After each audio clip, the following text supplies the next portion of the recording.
Why World of Warcraft Classic is very important for gaming. All right. Just a second.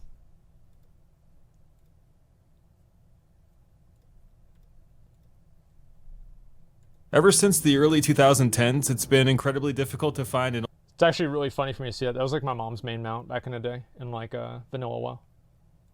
old-fashioned style role-playing experience. In the time leading up to the present, the industry has changed in drastic ways.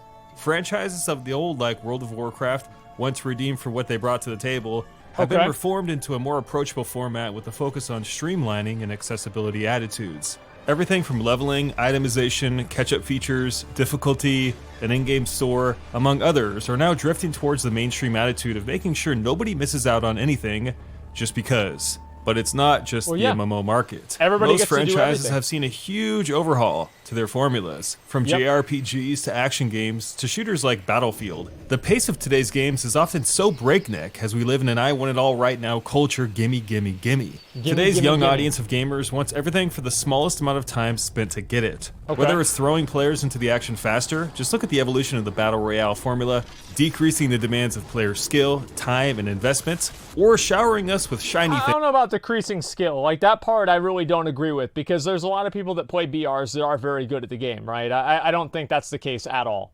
But everything else, maybe a little bit, sure. Things at every opportunity, we're starting to lose the nuances that make many games irresistible. One of those genres is the MMORPG. For those that grew up with the original version of the game, it's safe to say that finding an experience like vanilla has been pretty damn impossible. We've been left to toil away in an industry that has steered away from that magical feeling of being a pathetic and lonely adventurer, dropped off in a world void of handholding and tutorials, expected to venture forth on our own. A world that demands an extreme amount of attention, diligence, and most importantly, persistence by that player to get to where he or she wants to go. Obviously. Since WoW's transition into the mass market with Cataclysm onwards, we've no longer been able to get that true adventurer's experience with an MMO, with a bustling and co-mingling community. Since then, we've been told what games we like and what games we don't by today's industry leaders. EA says people don't really enjoy linear games as much today. You gotta cut the bridge and you realize you can't make a lot of money on something. Well, it's like people, I mean, like, there are, like, things that people want, and, like, yeah, obviously a linear game isn't really that exciting because you know everything that's gonna happen. This isn't even a wrong opinion to have. Because, like, obviously people don't care about linear games as much now because... What?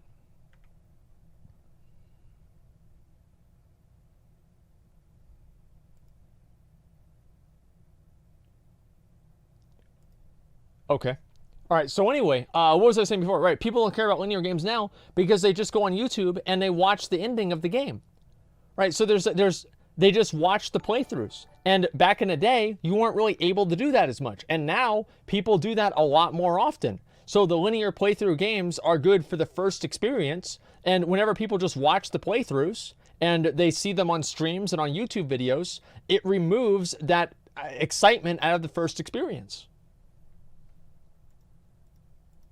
What, is that a wrong opinion? Like...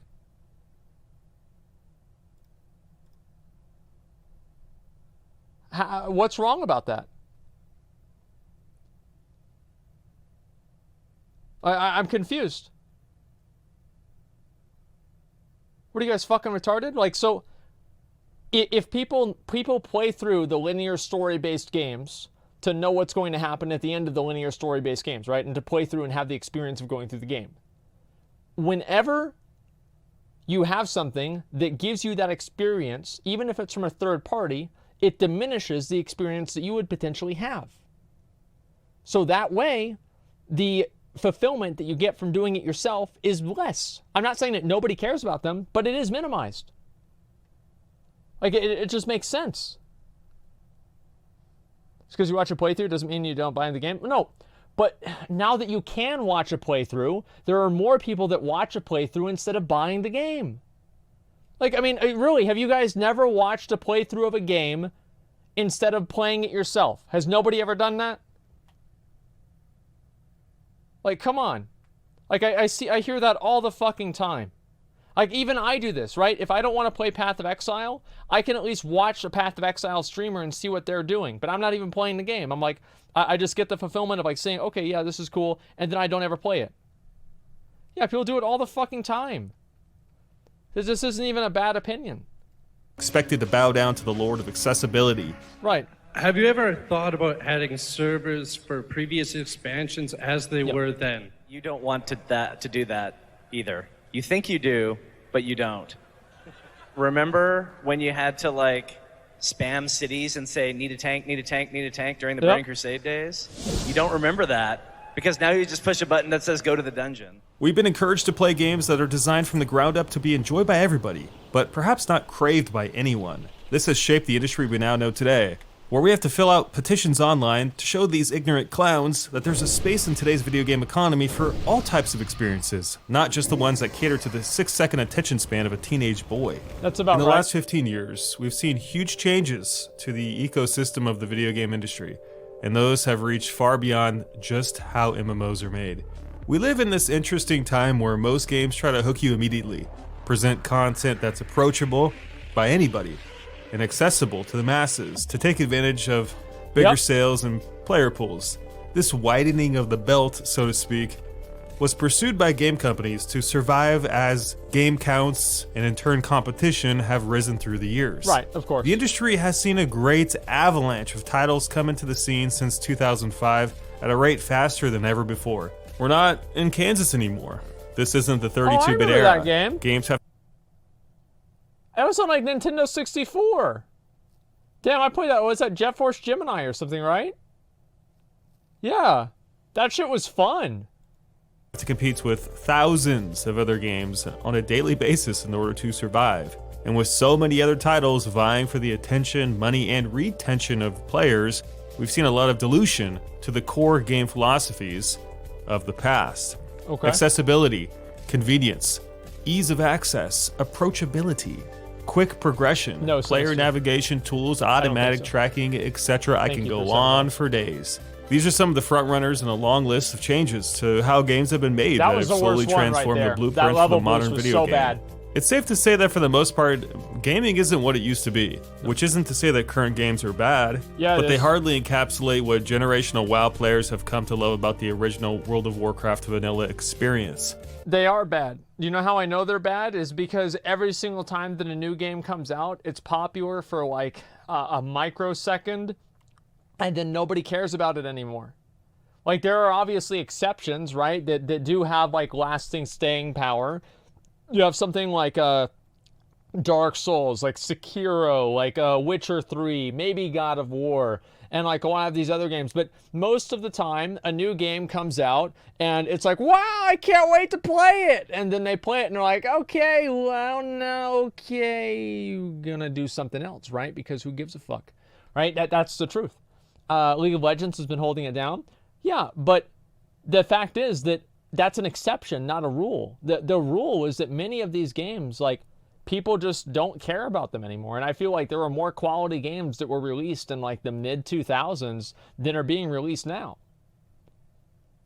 Hardcore experiences are harder to find these days. Long, demanding, and challenging games too. And games without tutorials or ones that hold your hand. Where are those? As an original vanilla player, I can tell you firsthand that none of the RPGs, MMOs, or games, period, I've played in the last 15 years have ever come close to that experience. Leveling is grueling. It takes forever. Learning where to go and what to do is self-taught.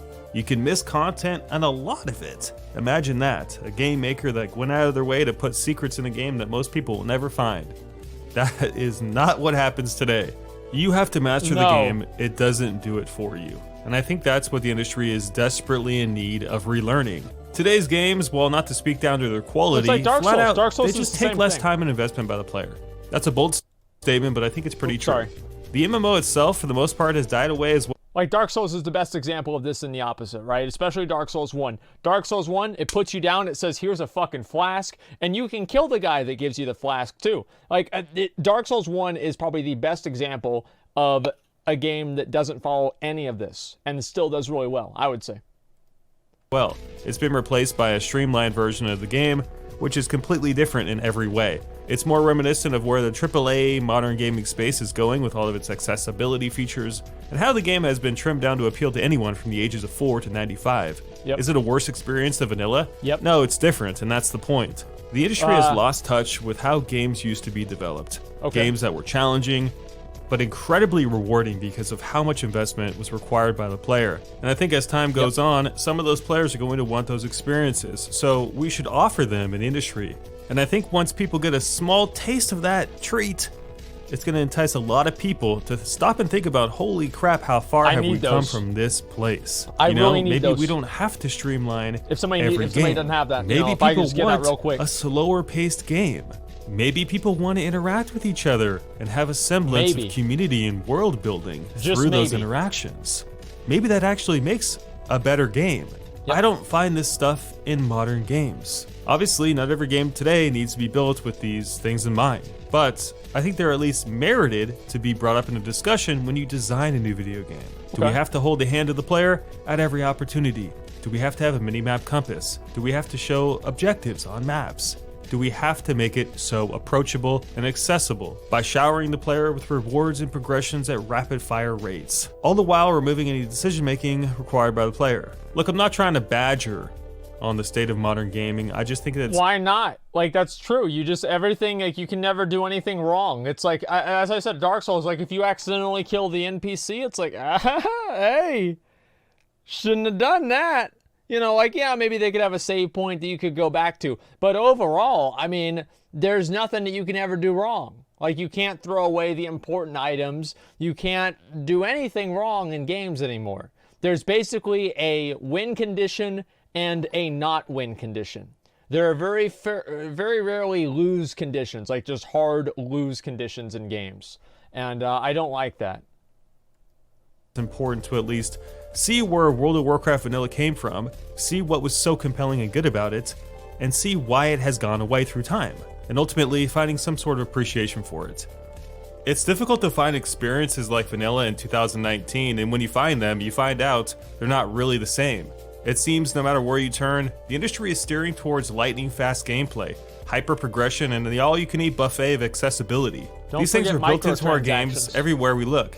Anytime you've seen the words matchmaking, group finder, quest helper, or booster, or better yet, when a game itself removes features deemed unnecessary to broaden the appeal of the game. We've seen that time and time again with a lot of games.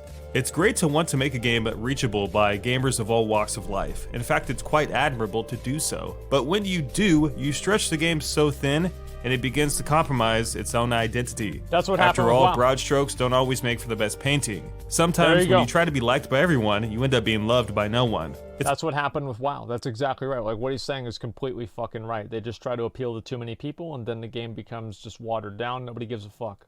With increasing frequency that I feel the industry is dead set on steering for this place, and I'm glad Classic is about to be unleashed. If not for the fact that it validates our ability to bring about change, then what it will do to bring insight to the industry. It's a relic from the past that will show a great deal of players that perhaps this industry has gone down some wrong roads lately. Especially if the player bases of Classic can compete with retail. Now that would turn some heads. It's been an ongoing struggle in today's video game economy to get our voices heard. To debunk fallacies like single-player only games are dead or that true MMORPGs cannot thrive in today's economy. The mega corporations of the industry sometimes feel like they don't even need to ask, or worse, decide for themselves what we want and how we want it. And with the bottom line trembling beneath their fingers and the people in command knowing more business than gaming usually, it's no surprise that we've gotten to the place we have today in the industry. The growing competition surrounding all game makers has put an immense pressure on them to seek the best avenues for making money so that they may continue doing business. World of Warcraft Classic is very important for gaming because it will hopefully light a spark that shows them that perhaps they should think twice about throwing away some of the great features that vanilla WoW holds very dear to its heart. Features that have been absolutely lost to time. And if you look at the state of the overall economy, not everyone is happy with where we've ended up and what we've lost in the process. Game economy, that is. So there's a lot of people that are not, obviously. You just look at like all the comment sections and everything that people are saying. Could the success of Classic WoW change the way future games are developed? Or at the very least, dictate some of the future decision-making from Blizzard and Activision? Games. You're right. Thanks for watching, guys. I'll see you next time. Peace.